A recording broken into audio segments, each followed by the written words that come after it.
وبرکاتہ۔ اللہ تعالیٰ آپ لوگوں کو اپنے حفظ و امان میں رکھے۔ ناظرین، آج میں آپ لوگوں کے سامنے ایک ایسے ٹاپک کو لے کر حاضر ہوا ہوں جو معاشرے کے لیے جو ہے مہلک بھی ہے اور معاشرے کو بہت ہی زیادہ نقصان پہنچانے والی ہے، اور وہ جو عادت ہے اگر وہ نہ چھوٹے، وہ عادت ہمارے ساتھ لگی رہے تو پورا معاشرہ، پورا گھر جو ہے برباد ہو کے رہ جاتا ہے۔ وہ کیا ہے؟ غیبت ہے اور اس کی تباہ کاریاں ہیں۔ یہ سماج کے لیے، معاشرہ کے لیے کیا ہے؟ ایک ناسور بیماری ہے۔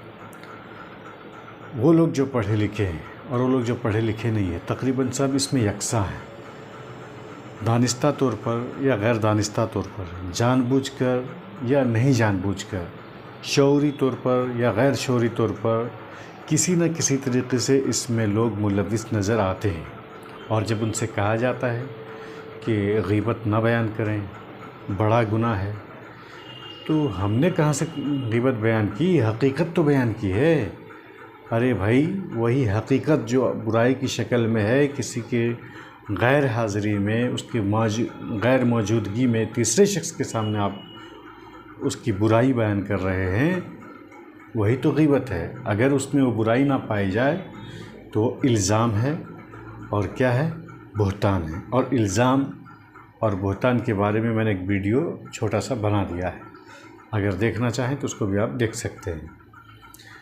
کہنے کا مطلب یہ ہے کہ حضور اکرم صلی اللہ علیہ وسلم جو ہمارے آقا نامدار تھے، لیڈر تھے، ہمارے لیے وہ نمونہ ہے، ان کی زبان سے جو غیبت کی تعریف ہے وہ یہی ہے کہ اپنے بھائی کے سامنے کسی غیر حاضر شخص جو وہ بھی آپ کا بھائی ہے، اس کی برائی بیان کرنے کو، تاکہ وہ ذلیل ہو جائے اور رسوا ہو جائے، اس کو کیا کہتے ہیں؟ غیبت کہتے ہیں۔ اور انسان کسی کو ذلیل کرنے کے لیے، رسوا کرنے کے لیے، یا معاشرے میں اور اسلام میں اس کی ساخت کو اور عزت کو کم کرنے کے لیے جو ہے کسی کی برائی کو بہت زیادہ پھیلاتا ہے، اور یہ ایک نشہ ہے۔ اور آدمی کو، آپ کو جاننا چاہیے، جب اس کی ایک لت لگ جاتی ہے نا کسی چیز کی، وہ جلدی چھوٹتی نہیں۔ اور آپ خود اس عادت کے بارے میں غور کیجئے۔ اگر آپ کسی کے سامنے آپ اس کو سنتے رہیں یا اس پر بات کرتے رہیں تو آپ کا بہت ہی زیادہ جو ضروری کام ہے نا، وہ ضروری کام بھی آپ کا پیچھے رہ جاتا ہے۔ تو بہرحال یہ غیبت سے پرہیز بہت ہی زیادہ ضروری ہے۔ غیبت کرنے والے کو قرآن کی آیت میں کہا گیا ہے کہ وہ اپنے مردہ بھائی کا گوشت کھاتا ہے۔ کیسے کھاتا ہے؟ ارے بھائی، مردہ بھائی کا گوشت اگر آپ کھائیں گے تو مردہ بھائی کو پتہ نہیں چلے گا نا۔ ویسے ہی آپ جس کے بارے میں برائی بیان کر رہے ہو وہ آپ کے سامنے موجود نہیں ہے، تو ٹھیک اسی طریقے سے جس طرح مردہ موجود نہیں ہے تو وہ بھائی بھی آپ کے سامنے موجود نہیں ہے۔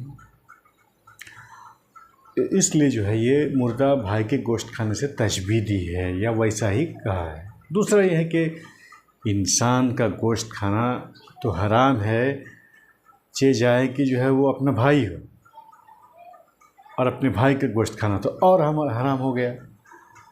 تو جس طرح یہ اتنا گھناؤنا اور بدترین جرم ہے، فعل ہے اور گناہ ہے، اسی طریقے سے کسی مردہ بھائی کا یا کسی انسان کے جو ہے کسی انسان کے بارے میں غیبت بیان کرنا بھی کیا ہے؟ جرم ہے۔ غیبت کرتے ہیں کہ کسی کو بڑھتا ہوا نہیں رکھنا چاہتے، حسد ان سے رکھتے ہیں، یا ان کو کسی معاملات کی بنیاد پر جو ہے ان کو کسی پر غصہ آیا ہوا رہتا ہے، یا کسی کو اس سے کوئی مفاد وابستہ ہوتا ہے اور وہ مفاد پورا نہیں ہوتا۔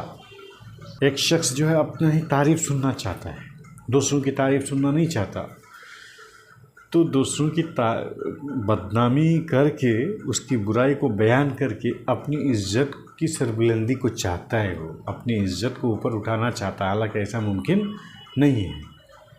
آپ خود ہی ایسا کام کریں کہ لوگ عزت کریں، اللہ آپ کو سربلند کرے۔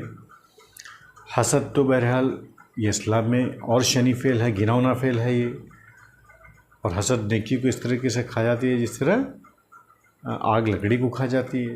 اس پہ بھی کبھی ویڈیو بنا دیں گے۔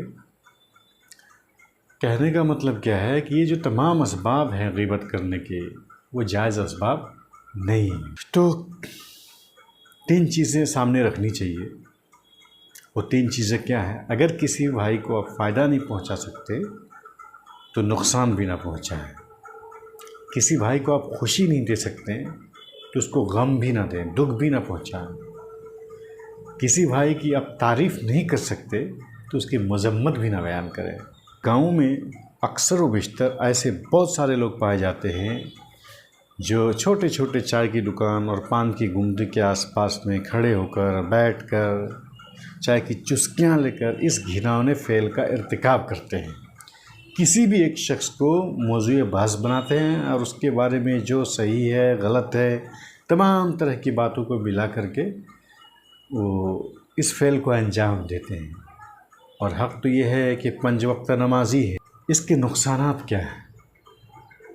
اس کے نقصانات یہ ہیں کہ ایسے شخص کی دعا قبول نہیں ہوتی جو غیبت کرتا ہے۔ نیک اعمال اس کے نامہ اعمال سے اور اس کے رجسٹر سے کیا ہوتے ہیں؟ کم۔ حضور اکرم صلی اللہ علیہ وسلم نے بعض موقع پر فرض نمازوں کے بعد یعنی فرض نماز وقت پر ادا کیا جائے یہ اچھا عمل ہے، اس کی ادائیگی کے بعد یعنی کسی کی زبان سے ایک مسلمان بھائی محفوظ رہتا ہے تو وہ نیک عمل بتلایا گیا ہے۔ اب یہ نہیں کہ صرف جو غیبت کرتا ہے وہی مجرم ہے، غیبت سننے والا بھی وہ کیا ہے؟ مجرم ہوتا ہے، وہ بھی قصوروار ہوتا ہے۔ وہ بھی تو موقع دیتا ہے کہ اس کے سامنے کوئی دوسرا شخص جو آ کے غیبت بیان کرتا ہے وہ وہیں پر ٹوک کیوں نہیں دیتا کہ بھائی یہ غیبت ہے اور ہم سنیں گے نہیں؟ کیوں؟ ان کو نہیں معلوم ہے کہ قرآن میں ہے کہ تمام جو باڈی اور پارٹس ہیں، چاہے ہاتھ ہیں، کان ہیں، ناک ہیں اور آپ کے جو بھی پارٹس آف دا باڈی ہے، جس حصے سے جو گناہ آپ کریں گے اللہ تعالیٰ اس حصے سے جو ہے سوال پوچھے گا، اور سب چیز کے بارے میں جو ہے باز پرس ہوگی۔ زبان کے بارے میں بھی باز پرس ہوگی، زبان آپ کے بارے میں گواہی دے گی، کان آپ کے بارے میں گواہی دے گی جس کے ذریعے سے آپ غیبت کو جو آپ سنتے ہیں۔ غیبت کرنے والے کو جو ہے قبر میں عذاب ہوتا ہے۔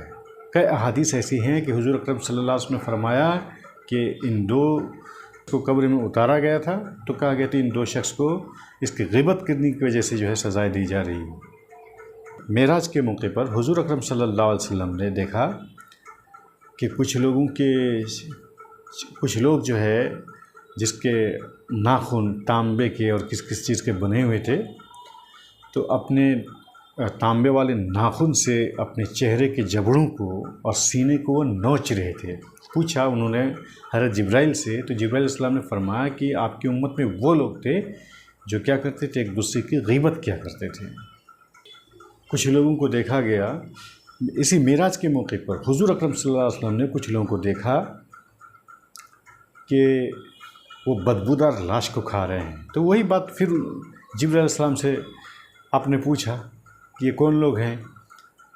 تو بتائے یہ آپ کے امت میں ایسے لوگ ہیں جو مردہ بھائی کا گوشت کھاتے تھے، یعنی غیبت کیا کرتے تھے۔ آپ کے جو ہے نامہ اعمال سے بھی جو نیکیاں ہیں وہ کم ہو جائیں گی، اور جس کی آپ غیبت کر رہے ہیں اس تک آپ کے اچھے عمل ٹرانسفر ہو جائیں گے، آپ کی دعا یہاں قبول نہیں ہوگی۔ یہی کیا کم ہے، قبر میں بھی عذاب ہوتا ہے۔ پھر آپ نے معراج کے وقت بھی دیکھا تھا، اور یہ حقیقت ہے کہ جنت اور جہنم ہے، اور جب جہنم اس عمل کی وجہ سے آپ کو جہنم ہی میں اگر جانا ہے تو آپ کیجئے، لیکن اگر آپ کو جنت جیسی لازوال نعمت سے فائدہ اٹھانا ہے تو غیبت کرنا چھوڑ دیجئے۔ ایک دوسرے کی عزت کیجئے، ایک دوسرے کو نیچا دکھانے کی کوشش مت کیجئے، اور ایک دوسرے کو ذلیل و رسوا کرنے کی نیت بھی دل میں مت لائیے، کیونکہ اکثر ایسا ہوتا ہے جو دوسروں کو ذلیل و رسوا کرنے کی سوچتا ہے وہ معاشرے میں خود ہی ذلیل ہو جاتا ہے، وہ معاشرے میں خود ہی رسوا ہو جاتا ہے، اور پھر وہ عزت کے لیے اس کے پاس اس کے پاس جو ہے نا کیا کہتے ہیں دوڑتا پھرتا ہے۔ غیبت اگر حرام ہے تو کیا اس کی جائز کی کوئی شکل ہے یا صرف سیدھے حرام ہی ہے؟ اس کے بارے میں بھی کچھ پوائنٹس ہیں، کچھ نکات ہیں جس کو آپ ذہن میں رکھیے کہ غیبت کب کیا جا سکتے ہیں۔ ظلم و جور کو روکنے کے لیے آپ غیبت کر سکتے ہیں۔ اگر آپ کو ایسا لگتا ہے کہ جس شخص کے سامنے آپ غیبت کر رہے ہیں وہ شخص جو ظلم و جور کا بازار گرم کر رہا ہے، فساد جو ہے پھیلا رہا ہے معاشرے میں، اور اس کے ذریعے سے وہ فساد کم ہو سکتا ہے یا وہ ظلم کم ہو سکتا ہے، تو آپ غیبت کر سکتے ہیں۔ ایسے لوگوں کے سامنے غیبت کی جا سکتی ہے جو معاشرے میں اصلاح کرنا چاہتے ہیں، اور اصلاح کرنا کون چاہتے ہیں، کس کی نیت ہوتی ہے، وہ لوگوں کو سمجھ میں آ جاتا ہے۔ ہے نا، فساد پھیلانے کے نام پر اصلاح کرنے کی کوشش کرتے ہیں اور بولتے ہیں، تو وہ بھی لوگوں کو سمجھ میں آ جاتا ہے، کیونکہ لوگ باشعور ہوتے ہی ہیں، کم از کم دنیاوی معاملات تو بہت اچھی طرح سمجھ جاتے ہیں۔ اس لیے اصلاح کے نام پر جو ہے فساد پھیلانے کی کوشش نہ کریں۔ بہرحال اصلاح کے نام پر غیبت کی جا سکتی ہے۔ جن سے امید ہو کہ یہ شخص ان کی بات مانے گا اور کیا کہتے ہیں، تو ان کے سامنے ان کی چند برائیوں کے بارے میں تذکرہ کرنے جو زیادہ بڑی ہوتی ہیں، تاکہ وہ شخص ان کی کیا کرے، پیار اور محبت سے اصلاح کر دے۔ جیسے اساتذہ والدین کے سامنے، والدین اساتذہ کے سامنے اپنے بچوں کی اور اپنے اسٹوڈنٹس کی تربیت وغیرہ کے لیے غیبت کر سکتے ہیں۔ شرعی حکم معلوم کرنے کے لیے کسی کے ساتھ کچھ نہ کچھ تعلقات ہیں اور کوئی شرعی حکم معلوم کرنا ہو، تو شرعی حکم معلوم کرنے کے لیے بھی غیبت کر سکتے ہیں۔ اسی طریقے سے کسی کو کسی بڑے نقصان سے بچانا ہے، جیسے ایک مثال دے رہا ہوں کہ ایک بلڈر جو ہے بہت سارے رومز کو اور فلیٹس کو دسیوں آدمی کے پاس بھیجتا رہتا ہے۔ اگر کسی کو یہ نالج ہے اور کوئی بھولا بھالا شخص اس کے پاس آتا ہے خریدنے کے لیے، رجسٹریشن کروانے کے لیے، اس فلیٹ کو لینا چاہتا ہے، یا اس طریقے سے اور بھی بہت، میں ایک مثال دے رہا ہوں یہاں پر، بہت سارے معاملات میں ایسا ہو سکتا ہے، تو ان کو صحیح بات جو ہے اس بلڈر کے بارے میں یا ایسے شخص کے بارے میں جو دوسروں کے مال کو ہڑپتا ہے، غبن کرتا ہے اور دھوکہ دیتا ہے، ٹوپی پہناتا ہے، تو اس کے بارے میں غیبت کی جا سکتی ہے، لیکن اتنا ہی جتنا ضروری ہے۔ اور اعلانیہ گناہ کرنے والوں کی غیبت کرنا، ایسا شخص جو معاشرے میں کسی کی بات ہی نہیں سنتا، گناہ پر گناہ ہی کرتا جاتا ہے اور اس پر وہ ڈھٹائی سے قائم رہتا ہے، اور اعلانیہ جو ہے فحش عادتیں ان سے سرزد ہوتی ہیں، وہ اپنی اصلاح نہیں کرنا چاہتا، تو ایسے شخص کی غیبت کی جا سکتی ہے، تاکہ معاشرہ جو ہے اس کا بائیکاٹ ہی کر دے۔ تعارف کرانے کی غرض سے، انٹروڈکشن کرانے کی غرض سے بھی غیبت کی جا سکتی ہے۔ تعارف کیسے؟ جیسے کوئی شخص اگر لنگڑا ہے، لولہا ہے، یا کالا ہے، یا نہیں تو اور جو اس کے عیوب ہیں، اگر اس کے بغیر عیوب کے ان کو کوئی پہچان لیتا ہے، تو وہاں پر یہ سب کہنا صحیح نہیں ہے، اور یہ سب عیوب کو بیان کر کے ان کو پہچانتا ہے، چڑھانا مقصد نہ ہو، ان کا تعارف کرانا مقصد ہو، کہ یہ غیبت جائز ہے۔ لیکن تعارف کرانے کے نام پر آپ جو ہے ہنسی مذاق کر کے کسی کی غیبت کر لیا کریں، تو یہ تو اللہ نیتوں کا حال بھی جانتا ہے، پھر کچھ نہ کچھ پہلو سے لوگ آپ کو پڑھتے بھی ہیں، آپ کے حرکات و سکنات کو لوگ جانتے ہیں، تو بہرحال ایسے نام جو نک نیم سے جو تکلیف پہنچائیں، ایسے ہی مت لیا کریں۔ تعارف کے وقت اگر ضرورت ہو تو غیبت کر سکتے ہیں۔ کسی کے ساتھ کوئی معاملہ کرنا ہے، نکاح کا معاملہ ہو یا اور کسی بھی طرح کا معاملہ ہو، تو اس وقت جو ہے آپ غیبت کر سکتے ہیں، کیونکہ اس سے ایک زندگی بسانے کی فکر ہوتی ہے، اور ایک زندگی کو اچھی طرح آباد کرنے کی فکر ہوتی ہے، لیکن وہ آباد اور بسر کرنے کے بجائے، اور زندگی اگر کس کے تباہی کے دہانے پر پہنچنے والا ہو، تو غیبت کر کے اس زندگی کو بچائی جا سکتی ہے۔ کہنے کا مطلب ہے کہ یہ ایک ناسور عمل ہے، یہ ایک تباہی پر پہنچانے والا ایک فعل ہے۔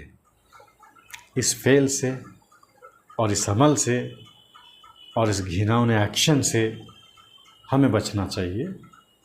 اللہ تعالی ہمیں اس عمل سے بچائے۔ جے ہند، جے بھارت۔